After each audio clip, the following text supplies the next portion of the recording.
హైదరాబాదులో 166 నిర్మాణాలపై హైడ్రా బుల్డోజర్, 18 చోట్ల చెరువులు, పార్కు స్థలాల్లోని ఆక్రమణ నేలమట్టం, వాటి విస్తీర్ణం 43 ఎకరాల 94 సెంట్లు. అక్రమ నిర్మాణాలు చేపట్టిన వారిలో ఎంఐఎం ఎమ్మెల్యే, ఎమ్మెల్సీ, పలు పార్టీల నాయకులు, ప్రముఖులు.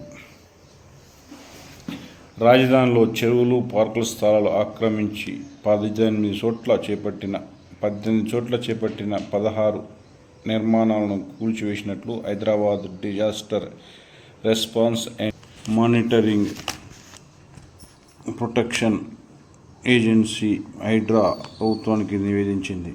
ఈ చెరువుల పూర్తిస్థాయి నీటి మట్టం FTAలో బఫర్ జోన్లో నిర్మాణాల కూల్చివేతలపై హైడ్రా ఏర్పాటైనప్పటి నుంచి చేపట్టిన చర్యలపై సర్కార్కు నివేదిక సమర్పించింది. సినీ నటుడు అక్కినేని నాగార్జున, ఎంఐఎం ఎమ్మెల్యే మహమ్మద్ ముబీన్, ఎంఐఎం ఎమ్మెల్సీ మిర్జా రహ్మత్ బేగ్, కేంద్ర మాజీ మంత్రి పల్లంరాజు సోదరుడు పల్లం ఆనంద్, మంథని నియోజకవర్గంలో బీజేపీ తరపున ఎమ్మెల్యేగా పోటీ చేసిన సునీల్ రెడ్డి, చింతల్ బీఆర్ఎస్ నేత రత్నాకరం, సాయిరాజు, కావేరీ సీడ్స్ యజమాని భాస్కర్రావు, ఇలా చాలామంది ఉన్నట్టుగా సమాచారం.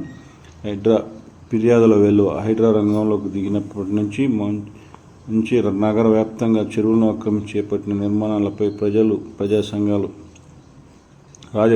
రాజకీయ పార్టీల నేతల నుంచి ఫిర్యాదులు అందుతున్నాయి. ప్రజాప్రతినిధులు అక్రమ నిర్మాణాలకు సంబంధించి డ్రోన్ చిత్రాలకు ఎక్స్లో పోస్ట్ చేసి వాటిని సైతం కూల్చాలని హైడ్రాను కోరుతున్నారు. అందులో అన్ని రాజకీయ పార్టీల నేతలు నివాసాలు.